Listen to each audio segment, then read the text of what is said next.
आप देखिए बाकी राम कथा पार्क, तुलसीदास घाट और हेलीपैड के बीचों बीच आप रानी हो मेमोरियल पार्क भी देख रहे हैं। दरअसल दक्षिण कोरिया को जब ये तमाम शोध के बाद ये समझ में आया कि उनकी जो रानी है, रानी हो, वो अयोध्या नगरी की राजकुमारी थी, तो उन्होंने बहुत प्रयास किए। उस समय एक ऐसा समय भी आया जब ये कहा गया कि नहीं नहीं, ये कहीं और की अयोध्या होगी, वो थाईलैंड में भी एक अयोध्या है। ये नकारने के प्रयास किए गए, लेकिन आज की तिथि में तस्वीर ये है कि आज यहाँ पर मेमोरियल पार्क है। दक्षिण कोरिया के साथ भारत के रिश्ते उतने ही प्रगाढ़ हैं और एक सांस्कृतिक रिश्ता जो भारत को श्री राम के तरफ से जोड़ रहा है समूचे विश्व से भी। देवकीनंदन जी, बहुत बहुत स्वागत है आपका। बदली हुई अयोध्या नगरी में आप लोग सब यहाँ पर आते रहे हैं हमेशा, लेकिन इस बदली हुई नगरी में आज क्या स्वरूप दिखता है, मन कैसे झूमता है? ये जो स्वरूप हम और आप देख रहे हैं, ये संसार का सबसे विचित्र स्वरूप है और सबसे आनंददायक स्वरूप है। 500 वर्षों के बाद की जो तपस्या का प्रतिफल हम सभी सनातनियों को यहाँ पर देखने के लिए मिल रहा है, इस आनंद को हम और आप शब्दों में बयान नहीं कर सकते हैं। और इन्हीं सरयू के जल में कभी रक्त की नदियां बही है और वो राम भक्तों के रक्त थे, वो किसी और वैसे व्यक्ति के नहीं। इसमें संतों का रक्त बहा है। इसमें राम जन्मभूमि की लड़ाई बहुत वर्षों से देवियों ने लड़ाया है, राम जन्मभूमि को स्वतंत्र रखने का युद्ध। तो उस युद्ध के बाद जब राम अब आ रहे हैं और वो दृश्य आप देखिए ना, ये जनता के स्वरूप में देखिए, ये पब्लिक में अभी राम कथा करके सीधा सीधा आ रहा हूँ, मुझसे पूछिए, लोग हिलना नहीं चाह रहे हैं वहां से। अभी 1:30 बजे तक कथा थी, वो 2 बज गए और पता ही नहीं चला। आपके यहाँ आने में मुझे लेट हो गया। तो ये अपने आप में एक सुंदर है, भव्य है, दिव्य है। और सनातनियों को आजादी के बाद का अगर कोई सबसे बड़ा गिफ्ट मिल रहा है तो वो ये गिफ्ट मिल रहा है जो अभी 22 जनवरी को होने जा रहा है। और ये देखिए, जो मॉक ड्रिल चल रहा था, जो यूपी एटीएस की टीम है, अब यहाँ से आगे निकलते हुए वो आगे की ओर बढ़ेंगे। हम भी यहाँ से आगे की ओर बढ़ेंगे। देखिए जितनी जितनी जनता है यहाँ पर, ये और जोर से, और जोर से, वो उल्लास लोगों का आप देख सकते हैं, जहाँ पर केवल और केवल उन्हें मालूम है कि भाषा उनकी जो भी हो, देश के अलग अलग हिस्सों से आते हैं, भाषा जो भी हो, ये एक ऐसे 3 शब्द हैं, जय श्री राम, जो सबको एक दूसरे से जोड़ देते हैं। देखिए, हम यहाँ से आगे बढ़ते हैं और हम उस मार्ग की ओर आपको ले चलते हैं। वैसे तो अलग अलग मार्ग है, जहाँ कोई राम मार्ग है, कोई धर्म मार्ग है, लेकिन ये एक ऐसा मार्ग है जिसे हम धर्म मार्ग के ही नाम से कहेंगे आपको। हम उसी मार्ग पर चलने का प्रयास यहाँ से सीधा करेंगे और वो सारी तस्वीरें आपको दिखाएंगे जो हनुमानगढ़ी से होते हुए राम जन्मभूमि की ओर बढ़ती हैं। और पूरी अयोध्या का दर्शन भी आप कीजिए, क्योंकि कल से उसके बाद आप समझिए बहुत सारे रिस्ट्रिक्शंस भी यहाँ पर शुरू हो जाएंगे।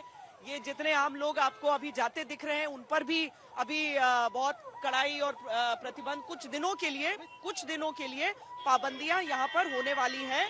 लेकिन उससे पहले अयोध्या नगरी को पूरा हम दर्शन कर लेते हैं, क्योंकि कितने सारे श्लोक में, चौपाई में हमने अयोध्या नगरी का वर्णन सुन लिया। अब धीरे धीरे समझें कि धीरे धीरे अयोध्या नगरी उसी रूप।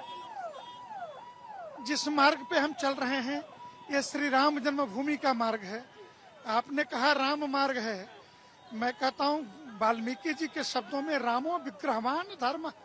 तो धर्म का मार्ग इसीलिए है कि भगवान राम की जन्मभूमि की तरफ ये पवित्रतम भूभाग है, जिस पे हम सरयू के किनारे चलने का प्रयास कर रहे हैं, राम की पौड़ी की बगल से। इस मार्ग से आपने धर्म का मार्ग बताया और धर्म के विग्रहवान स्वरूप भगवान श्री राम स्वयं हैं। और आज श्री राम की जन्मभूमि इन 495 वर्षों के संघर्ष के बाद सनातन हिंदू समाज, पूरी दुनिया के 132 देशों में हिंदू रहता है, सबके फोन आते हैं, सब एकटक देख रहे हैं हमारे राम लला अपने जन्मभूमि और अपने गर्भगृह में जब विराजेंगे तो वो क्षण कैसा होगा, सुदिन सुमंगल कैसा होगा। और पूरे देश के कलाकार भी आए हैं जो शहर में 15-16 स्थानों पे अपनी कलाओं का भी प्रदर्शन कर रहे हैं। तो ये सामान्य उत्सव नहीं है। हर घर भगवान राम के नाम से सज रहा है, हर मंदिर राम जन्मभूमि बनती चली जा रही है। तो आप इस उत्सव को भारतीय संस्कृति के उषा काल की वेला के रूप में देखिए। यहाँ पर आप छोटे छोटे वो पिंक ऑटोज को भी आप देख रहे हैं। अमित भी आपको दिखाएंगे, अमित और योगेंद्र हमारे साथ कैमरा कर रहे हैं, वो दिखाएंगे अमित कि वो पिंक ऑटोज, ताकि वो यहाँ क्या पर्यावरण भी सही रहे और धीरे धीरे यहाँ पर पूरी ऐसी व्यवस्था हो जाएगी कि एक तीर्थ नगरी में लोग आराम से चल फिर कर सारे दर्शन कर सकेंगे। नहीं, बिल्कुल श्वेता जी, आपने ठीक कहा। मैं पहले भी अयोध्या आता रहा हूँ और जिस तेज गति से यहाँ विकास हुआ है, सड़कें चौड़ी हो गई है और केवल मार्ग की नहीं, लोगों के दिल जो हैं, लोगों के हृदय जो हैं, वो एकदम खुल गए हैं। आज मैंने आते वक्त ये महसूस किया है। और क्योंकि राम प्रभु जो हैं, वो किसी एक जाति के नहीं, एक धर्म के नहीं, एक संप्रदाय के नहीं, वो तो भारत देश की अस्मिता के प्रतीक हैं और वो सबको जोड़ने का काम करते हैं। मैं जिस राजस्थान की माटी में जन्म लिया, वहाँ पर हम जिस किसी से मिलते हैं सबसे पहले राम राम जी बोलते हैं। राम राम से दिन की शुरुआत होती है और जीवन की यात्रा जब संपन्न होती है तब भी राम नाम सत्य कहा जाता है। तो राम सबको जोड़ने वाले हैं, राम सबके हैं और राम के अंदर हम सब समाये हुए हैं। इसलिए, और आप जैन धर्म की अगर मैं बात करूं तो जो भगवान आदिनाथ ऋषभ का जो स्थान है, जो तीर्थंकर महावीर का है, वही भगवान मर्यादा पुरुषोत्तम श्री राम का है। तो आइए हम राम के जीवन के उन गुणों को आत्मसात करें इस प्राण प्रतिष्ठा के महोत्सव के अवसर पर और भारत देश को और अधिक यशस्वी, वर्चस्वी, तेजस्वी बनाने की दिशा के अंदर लेकर के जाएं। यही मैं समझता हूँ प्राण प्रतिष्ठा महोत्सव का एक उल्लास होगा। उन्होंने जैन समाज की ओर से कहा यहाँ पर 3 गुरुद्वारे भी हैं। कल मैं और आप देखेंगे यहाँ पर हनुमानगढ़ी के साथ एक राम मंदिर के साथ आपको गुरुद्वारा दिख जाएगा नजरबाग का, और वो प्राचीन गुरुद्वारा भी है जहाँ पर निहंगों का जत्था आया था जब पहली FIR हुई थी जन्मभूमि को स्वतंत्र कराने के लिए, जब संघर्ष चल रहा था, तब उन निहंगों का जत्था था जिन्होंने वहां पर आते सब एक साथ मिलकर अपने आराध्य के लिए लड़े हैं, अपने राष्ट्र पुरुष के लिए लड़े। देखिए, एक बात हमको समझनी चाहिए, सनातन के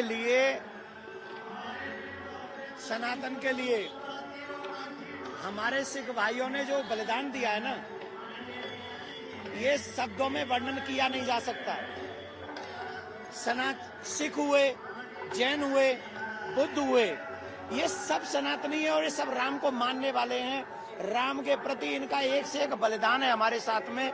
दुर्भाग्य यह है कि अभी जो स्वार्थ की दृष्टि से अपना जीवन जी रहे हैं, वो हमको बांटने का प्रयास कर रहे हैं।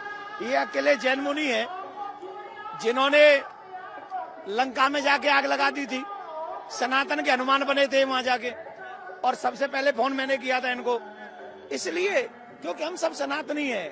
हम सनातनियों के लिए जाति ये वो सब जैन धर्म, सिख धर्म, ये माने नहीं रखता है। मैं इतना मानता हूँ, जो राम का नहीं है वो किसी काम का नहीं है। राम के लिए कहा गया राम विग्रहवान धर्म, जो राम ने किया वही धर्म है। राम जैसा कौन नहीं चाहता। राम के इन कर्मों को, जिन लीलाओं को हम देख रहे हैं, चवन्नी भर भी अगर किसी में आ जाए तो इतिहास उस बच्चे को, उस मानव को भूलेगा नहीं। वो है राम। इसी बात के साथ एक छोटे से ब्रेक के लिए हम यहाँ पर रुक रहे हैं। यहीं पीछे निकली है छोटी छावनी, इतिहास बड़ा है, और यहाँ तुलसी बाबा का पार्क आप देख रहे हैं जहाँ पर कथा का भी आयोजन चल रहा है।